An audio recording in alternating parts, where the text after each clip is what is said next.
फुरफुरी नगर में सुबह का सूरज निकल चुका था, लेकिन मोटू तो बहुत पहले ही जाग चुका था, क्योंकि मोटू के लिए सुबह का मतलब होता है नाश्ता। पतलू! मोटू जोर से चिल्लाया। अगर 5 मिनट में समोसे नहीं आए, तो मैं मेज खा जाऊंगा। पतलू शांति से अपना चश्मा ठीक करते हुए बोला, मोटू, सब्र रखना अच्छी आदत होती है। मोटू ने गंभीर होकर कहा, और भूख सहना बहुत बुरी। इतने में डॉक्टर झटका दरवाजा तोड़ते हुए अंदर आए। बड़ी खोज, भयानक खोज, डरावनी खोज, डॉक्टर झटका चिल्लाए। पतलू ने पूछा, अब क्या हो गया डॉक्टर साहब? डॉक्टर झटका ने एक पुराना फटा हुआ नक्शा मेज पर फैलाया। चुड़ैल पहाड़ी की भूतिया हवेली, वो असली है। मोटू का समोसा हाथ से गिर गया। भूत भूत समोसे खाते हैं क्या? डॉक्टर झटका ने बताया कि उस हवेली में कई सालों से कोई नहीं गया। लोग कहते हैं, रात को अपने आप लाइट जलती है, दरवाजे अपने आप बंद हो जाते हैं, अजीब आवाजें आती हैं। जो भी अंदर गया, डॉक्टर बोले, 10 मिनट से ज्यादा नहीं टिका। मोटू बोला, अच्छा है, क्योंकि मैं 10 सेकंड भी नहीं टिकूंगा। तभी इंस्पेक्टर चिंघम आए। ओए मोटू पतलू, जनता डर गई है।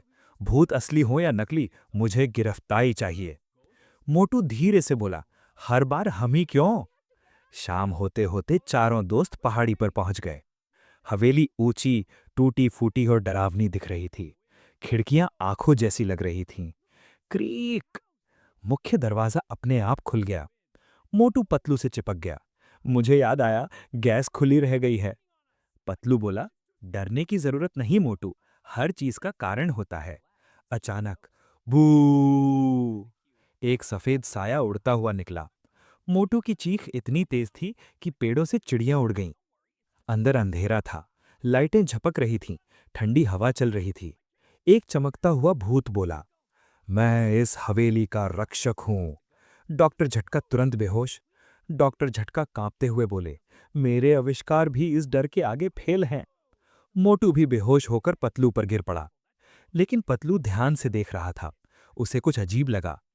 भूत की परछाई हिल नहीं रही। पतलू ने मोटू को कोने में ले जाकर एक समोसा खिलाया। मोटू उछल पड़ा। अब मुझे कोई डर नहीं। वो सीधे भूत की तरफ दौड़ा और भूत के आर पार निकल गया।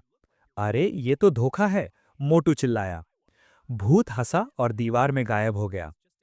पतलू बोला, मोटू, असली भूत शिकायत नहीं करते। तलाशी के दौरान पतलू ने एक ढीली अलमारी देखी। अलमारी के पीछे था गुप्त रास्ता। अंदर मशीनें, तार, स्पीकर और प्रोजेक्टर थे। डॉक्टर झटका चिल्लाए, नकली भूत बनाने की तकनीक। तभी जोर से आवाज आई, तुम लोग बहुत होशियार हो, लेकिन पूरे नहीं। एक लंबा आदमी सामने आया।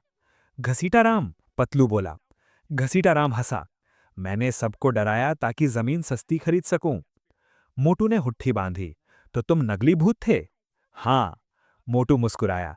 अच्छा है, मैं सिर्फ असली लोगों को पीटता हूं। घसीटाराम ने बटन दबाया। पूरी हवेली में दर्जनों भूत दिखाई देने लगे। इंस्पेक्टर चिंघम उठे। इतने सारे अपराधी! मोटू हर तरफ दौड़ने लगा। नकली भूत, असली दीवार, आ! पतलू ने बिजली बंद कर दी। सारे भूत गायब। घसीटाराम भागने लगा। मोटू ने रास्ता रोक लिया। बिना समोसे भागना गलत है। उसे उठाकर नीचे पटक दिया। इंस्पेक्टर चिंघम ने हथकड़ी लगा दी। Case solve by Chingum the brave. Patlu मुस्कुराया। डर पर हमेशा सच्चाई जीतती है। जाते वक्त एक आवाज आई, धन्यवाद। एक असली शांत भूत दिखाई दिया। सब जम गए। भूत बोला, नकली भूतों की वजह से मैं फंसा था, अब आजाद हूं। वो रोशनी में बदलकर उड़ गया। मोटू फिर बेहोश। हवेली अब मजार बन गई। मोटू समोसे खा रहा था। पतलू ने पूछा, अब भी भूत से डर लगता है? मोटू बोला, सिर्फ उनसे जो खाना नहीं खाते। सब हंस पड़े। डर से नहीं, समझदारी और हिम्मत से हर समस्या हल होती है।